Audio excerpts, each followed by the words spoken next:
Bismillahirrahmanirrahim. Assalamualaikum warahmatullahi wabarakatuh.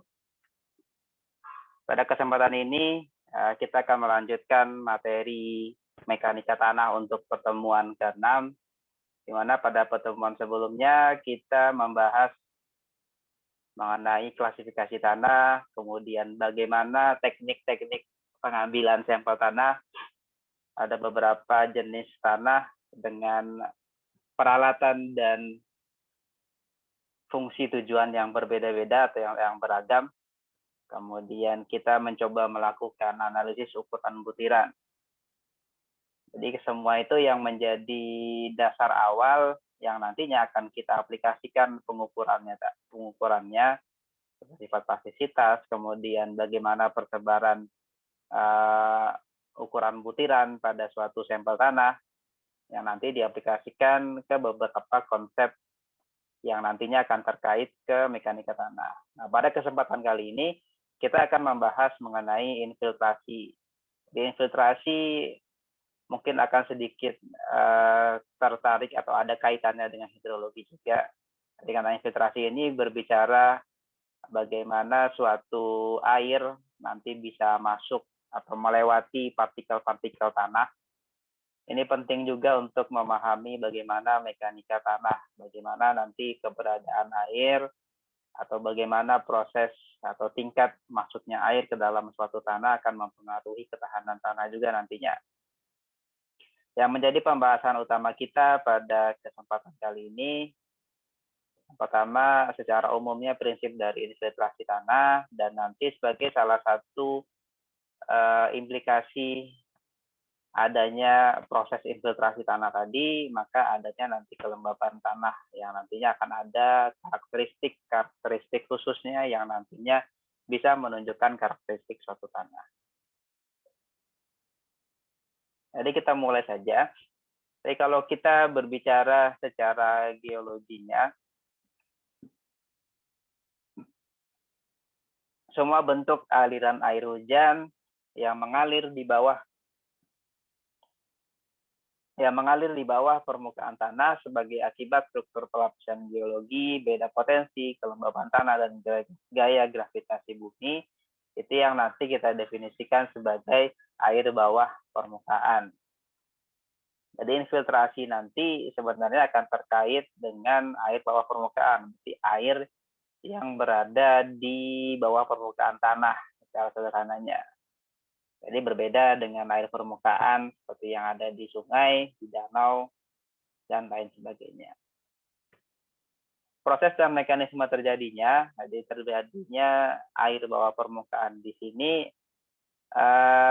itulah yang nantinya kita pelajari lebih lanjutnya melalui infiltrasi air tanah, di mana nantinya akan tergantung dengan karakteristik dari si air tanah itu sendiri.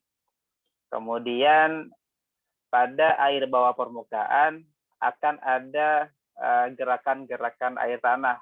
Jadi nanti air yang di bawah permukaan itu dia bisa bergerak baik secara horizontal ataupun secara vertikal nantinya.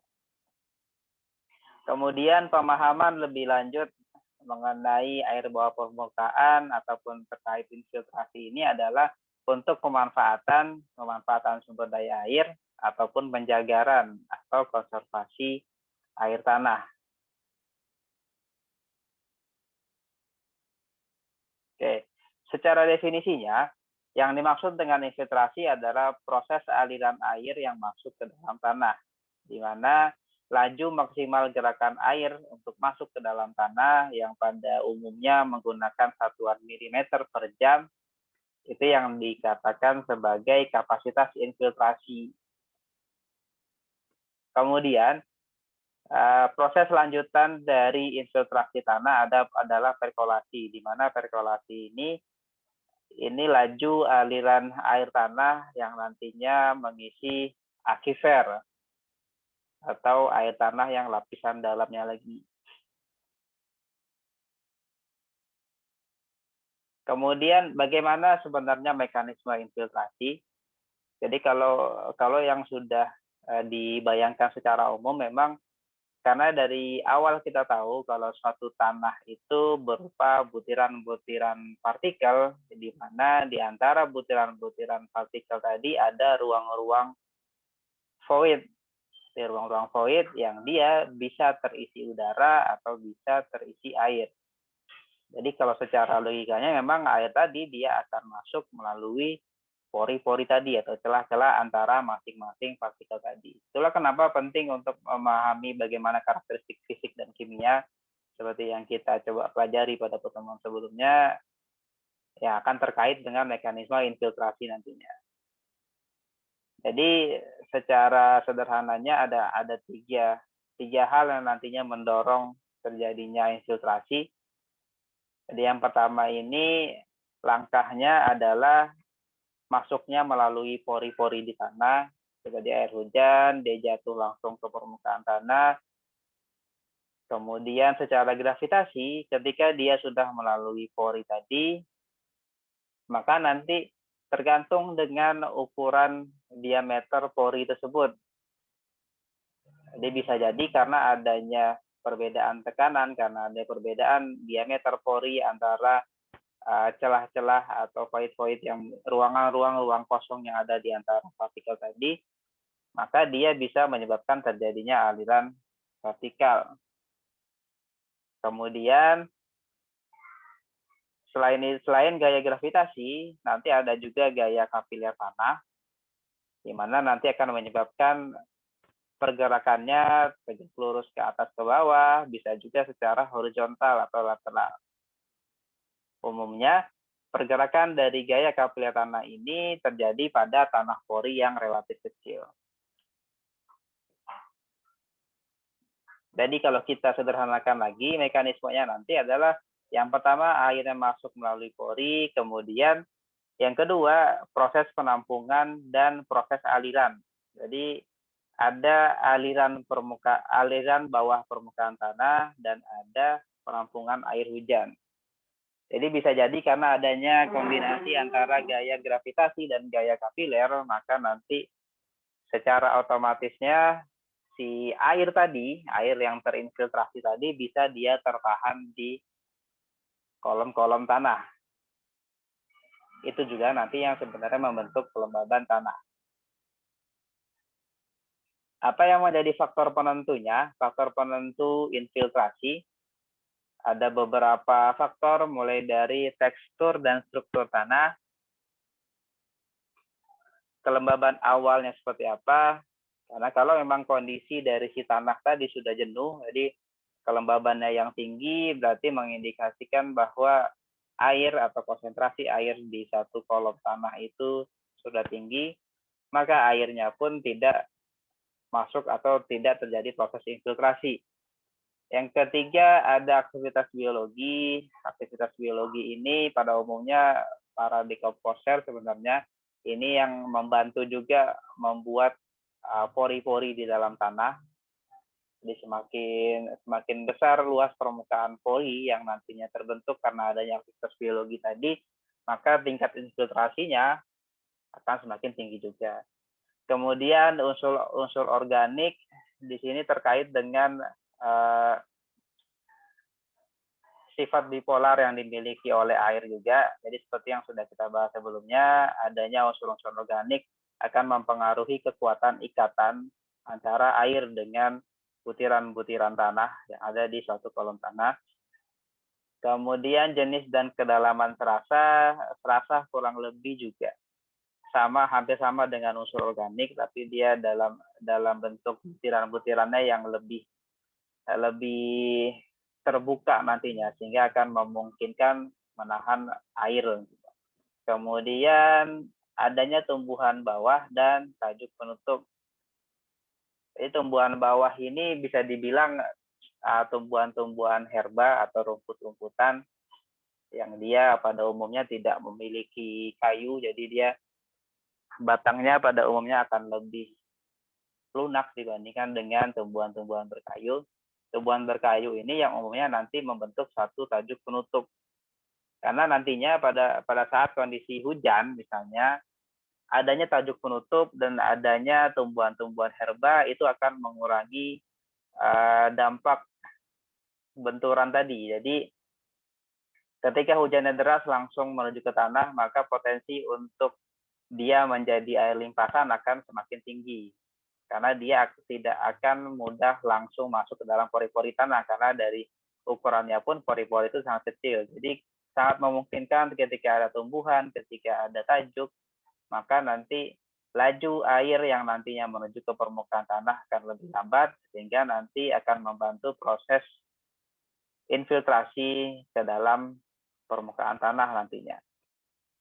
Jadi nanti akan sangat menentukan juga adanya rumput-rumputan atau tumbuhan bawah dengan tumbuhan-tumbuhan dengan tajuk yang lebar atau yang rapat.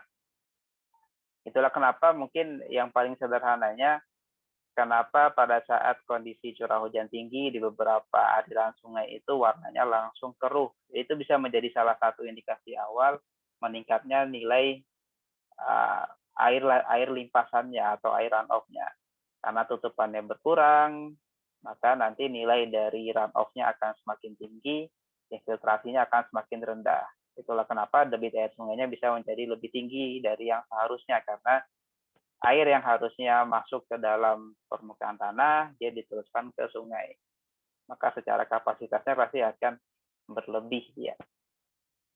Dan memang kalau kita coba bandingkan mana yang lebih efektif, apakah tumbuhan bawah saja atau yang tajuk saja, tetap kombinasi dari keduanya yang pada umumnya kita bisa mendapatkannya di suatu hutan-hutan primer memang. Yang memang sudah terbentuk ekosistem tumbuhannya yang lebih baik, di mana secara lengkap ada mulai dari tumbuhan bawah atau herbaceusnya sampai dengan tumbuhan-tumbuhan berkayu. Tumbuhan-tumbuhan dengan tajuk penutup yang lebar dan padat. Kemudian apa saja faktor penentu laju infiltrasi? Yang pertama jumlah air yang tersedia, ya jelas tadi soal kelembaban. Kemudian sifat permukaan tanahnya seperti apa? Ada beberapa yang memang sifatnya dia langsung meloloskan airnya. Justru dia tidak bisa menahan air pada permukaan tanahnya, sehingga itu yang menyebabkan air limpasannya juga semakin tinggi nantinya. Jadi sebagian besar airnya nanti akan langsung diteruskan di aliran permukaan. Kemudian yang berikutnya adalah kemampuan tanah untuk mengosongkan air. Jadi tadi mungkin di beberapa lokasi kalian bisa melihat ketika kondisinya hujan, tanahnya itu dalam kondisi yang tergenang. Nah, itu karena memang kemampuan dari si tanah tadi untuk mengosongkan, dari mengosongkan di sini sederhananya terjadinya proses perkolasi ke lapisan yang paling dalam. Nah, itu juga akan sangat mempengaruhi, karena ketika lambat dia mengosongkan airnya, maka nanti akan menghambat juga laju infiltrasinya. Sehingga laju infiltrasi berkurang akan berpengaruh dengan penambahan air limpasannya. Kemudian untuk pengukuran infiltrasi sendiri, setidaknya ada 3 cara yang bisa kita lakukan. Yang pertama menggunakan simulasi hujan buatan. Jadi secara terkontrol kita mengkondisikan suatu hujan buatan di satu area misalnya. Dan nanti kita menghitung berapa volume air hujan buatannya dan volume air lariannya. Tadi kita menghitung dari air lariannya berapa. Jadi dari situ kita bisa mengasumsikan bahwa hasil pengurangan dari total air hujan buatan dengan volume air lariannya itu yang bisa kita asumsikan sebagai berapa banyak atau laju infiltrasinya itu berapa milimeter per jam atau per menit, tergantung dengan nanti satuan atau pengukuran yang dipakai nantinya. Yang berikutnya ada infiltrometer, sebuah infiltrometer ganda yang biasanya ketika penggunaan infiltrometer ini hasilnya itu lebih besar dibandingkan dengan keadaan di lapangan. Yang ketiga, ada teknik pemisahan hidrograf. Yang di sini kita menggunakan data aliran air. Tapi saya rasa ini akan dibahas lebih lengkapnya di hidrologi jatuhnya sebenarnya. Nah, ini gambaran Biasanya untuk penelitian atau untuk di praktikum, untuk kita menghitung laju infiltrasi, jadi biasanya kita pemilihan di suatu area yang datar kondisinya, kondisi tanahnya datar, kemudian kita menggunakan dua ring yang berbeda ukuran. Jadi di sini ada ring 1 30 cm dan ring satunya lagi yang berukuran 60 cm. Jadi dia dibenamkan kurang lebihnya 15 cm. Jadi nanti kayu yang kita lihat di sini adalah kayu yang kita gunakan untuk memukul kedua besi tadi untuk bisa kita benamkan. Jadi lebih dari setengah besi tadi kita benamkan ke dalam tanah tadi. Pastikan semuanya memang harus dalam kondisi rata. Dan nantinya ada skala pelampung yang kita letakkan di tengah sini. Sebelum diletakkannya ini, kita isikan terlebih dahulu dengan air di kedua ring tadi. Nantinya kita akan melakukan pengamatan, melihat waktu yang dibutuhkan untuk si air yang sudah kita isikan ke dalam masing-masing ring tadi untuk dia berkurang. Ya, nantinya kita akan bisa melihat berapa laju infiltrasi dari masing-masing area.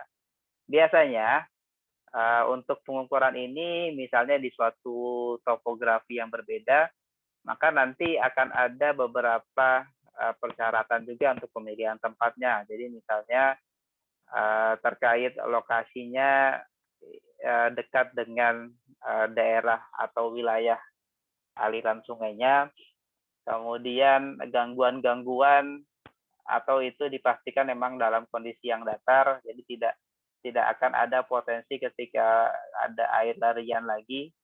Kemudian kondisinya di beberapa lokasi misalnya terkadang ada yang memang di situ ternyata tanahnya tanah galian, itu juga harus dihindari karena yang harapan kita yang akan kita ukur adalah yang memang kondisinya dia dalam kondisi kolom-kolom tanah dia. Jadi secara jelas kita akan mendapatkan. Dan biasanya kita melakukan pengukuran sampel di beberapa titik yang berbeda. Dan memang dalam kondisinya jangan dalam kondisi hujan, karena nanti akan ada penambahan jumlah air juga dalam ring-ring yang kita pakai. Kemudian biasanya juga diperlukan pengukuran suhu udara, kemudian kelembaban, dan lain sebagainya. Untuk perhitungannya mungkin kita tidak bahas ini. Kemudian dari kurva ini kita bisa melihat perbandingan antara curah hujan dan infiltrasi dibandingkan dengan waktu. Jadi ketika terjadi hujan dengan 1 satuan cm per jam, maka nanti akan ada perbandingan antara berapa banyak infiltrasi dan berapa banyak air larian. Dan di sini memang terlihat akan terjadi fluktuatif jumlah air larian tadi dan infiltrasinya. Jadi akan ada kondisi ketika nantinya nilai dari infiltrasi yang tadinya tinggi, maka dia perlahan akan semakin lambat lajunya, karena memang tadi karena kemampuan tanah tadi dalam meloloskan air, yang nanti menyebabkan semakin lama air lariannya juga bisa semakin tinggi, tergantung dengan intensitas curah hujannya juga. Nah, dari sini nanti akan bisa didapatkan kurva kapasitas infiltrasinya. Jadi ini kita mengukur air lariannya ya, dapat air lariannya berapa, nanti kita bisa perkirakan bentuk dari kurva kapasitas infiltrasinya. Kemudian di sini menunjukkan kurva hubungan air larian dan infiltrasi pada hujan buatan dengan intensitasnya yang tetap di perbandingan antara laju dan waktunya. Jadi di sini laju infiltrasi peningkatannya nanti akan pengurangan laju infiltrasi akan dipengaruhi juga penambahan laju debitnya. Jadi semakin cepat laju debit akan menurunkan laju infiltrasi. dan ada nanti di satu titik sebagai titik optimumnya untuk terjadinya infiltrasi sebelum akhirnya dia semakin turun atau semakin landai dia.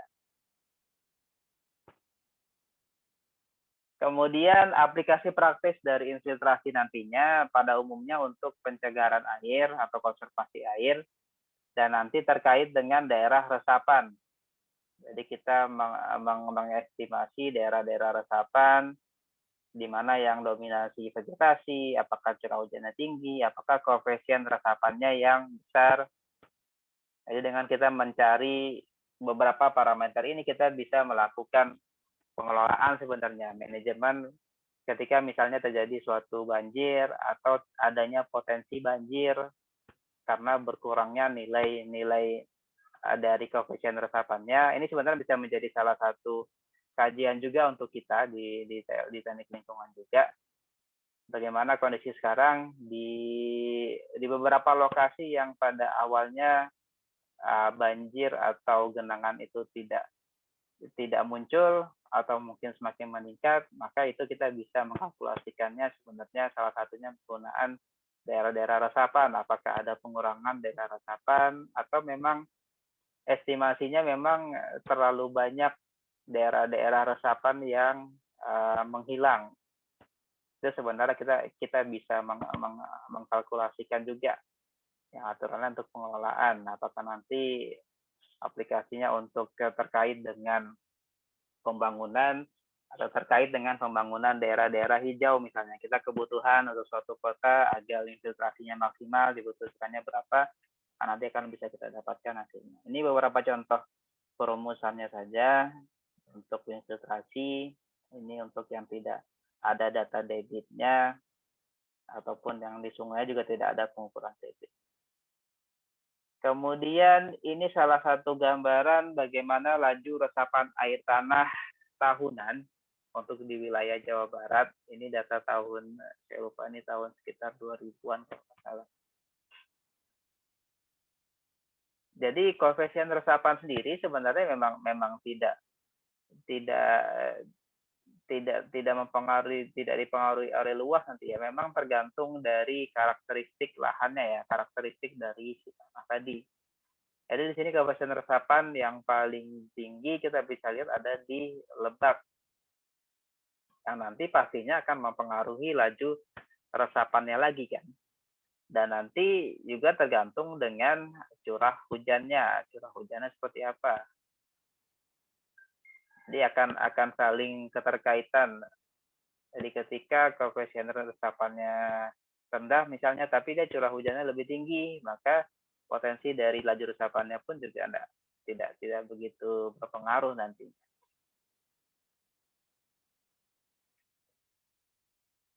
Kemudian masuk ke kelembaban tanah.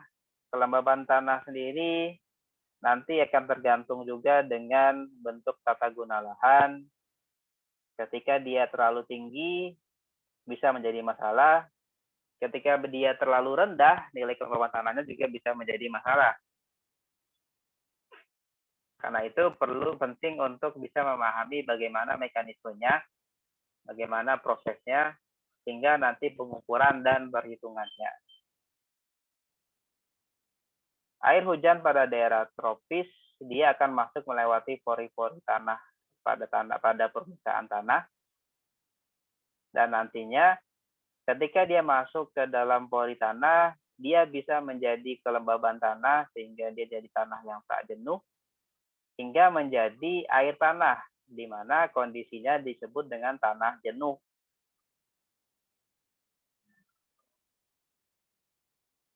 Yang nantinya tekstur maupun struktur itu akan sangat penting sebenarnya untuk memahami sifat dan karakteristik kelembaban tanahnya.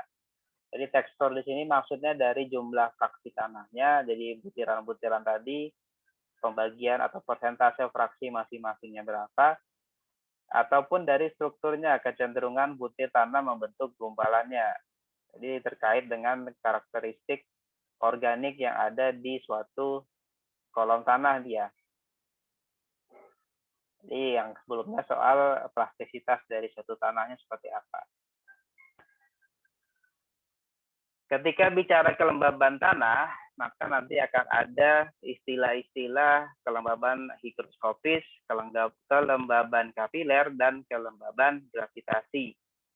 Kelembaban higroskopis di mana airnya terikat pada lapisan tipis butir-butir tanah. Jadi butir-butiran tanah ini sebenarnya sudah kita bahas terkait dengan adanya gaya tarik menarik antara partikel-partikel tanah dengan air, dan nanti kelembaban di sini terbentuk karena si airnya tadi dia ikut terikat di lapisan tipis tadi. Yang kedua, kelembaban kapiler ini karena adanya gravitasi tadi juga, karena adanya perbedaan tekanan atau perbedaan diameter pada masing-masing butiran tanah yang menyebabkan adanya gaya tarik menarik antara butiran-butiran tanah tadi. Kalau yang ketiga, kelembaban gravitasi ini lebih ke air peralihan saja menuju pori-pori tanah yang lebih besar. Jadi karena adanya gravitasi, maka air tadi tentu dia akan mengalir dari pori-pori yang awalnya kecil dari permukaan tanah menuju ke pori-pori yang lebih besar nantinya ukurannya.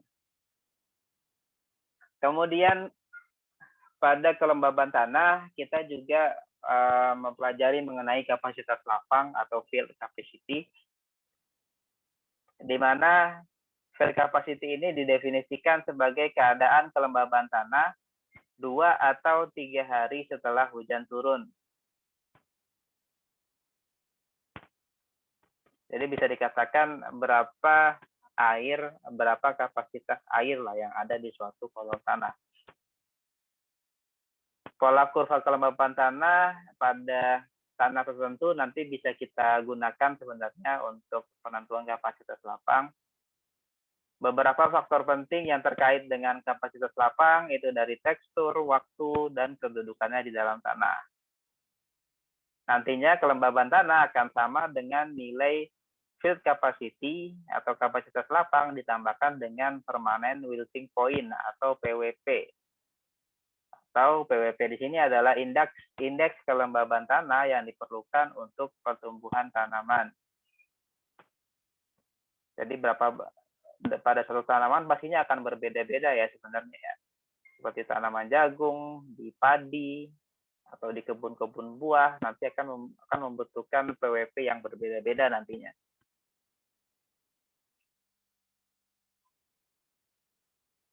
Sebagai gambarannya, bagaimana ini perbandingan antara berbagai macam tekstur tanah dengan persen ketersediaannya.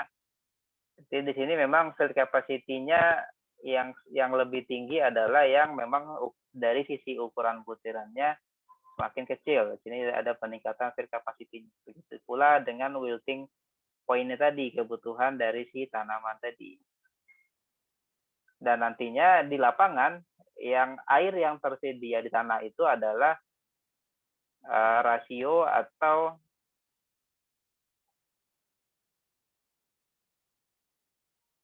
nilai yang kita dapatkan dari mengurangi nilai dari field capacity dengan wilting point-nya. Jadi field capacity-nya misalnya ada 80% misalnya, kemudian wilting point-nya ada 30, ada 50%, maka nanti available water-nya atau air yang tersedianya adalah sebanyak 30. Sebenarnya ini bisa kita aplikasikan dengan penggunaan air tanah sebenarnya ya. Jadi pada suatu area berapa banyak air yang digunakan, apakah memang itu sesuai dengan available water-nya, air yang memang tersedia di air tanah. Karena nanti air tanah ini perlu kita konservasi juga, jangan sampai habis. Karena ketika habis nanti akan mempengaruhi struktur geologis, kepadatan tanah juga. Nah, inilah yang nanti di beberapa lokasi secara ekstrimnya terjadi penurunan permukaan tanah nantinya. Karena ini penting juga sebenarnya untuk kajian lebih lanjut di suatu wilayah. Kemudian untuk pengukuran kelembaban tanah sendiri, itu jumlah air yang hilang dari contoh tanah dikeringkan pada suhu 105 derajat Celcius minimal 24 jam, baru kemudian dihitung volume air dalam tanah atau volume tanahnya dan berat air dalam tanah atau berat tanah kering. Sederhana sebenarnya. Kemudian ada beberapa prinsip terkait dengan kelembaban tanah. Umumnya jumlah udara dalam tanah itu 5 sampai dengan 8% volume tanah. Jadi sisanya itu kelembabannya atau air tadi. Perubahan tekanan barometer akan menyebabkan naik atau turunnya tinggi muka air tanah. Itulah yang menjadi batasan atau constraint-nya yang nanti bisa dipakai untuk menghitung tinggi muka air tanah. Kemudian kedalaman air tanah juga akan mempengaruhi tingkat kelembaban. Kemudian perubahan kapasitas kelembaban tanah juga akan berbeda-beda tergantung dengan kedalaman air tanahnya tadi. Oke, selanjutnya ada beberapa pertanyaan. Silakan nanti bisa di screenshot atau langsung dicatat. Jadi yang pertama pertanyaannya, coba nanti dijelaskan lagi mekanisme infiltrasi. Jadi bagaimana proses awalnya sehingga nanti terbentuk aliran bawah permukaan. Yang kedua,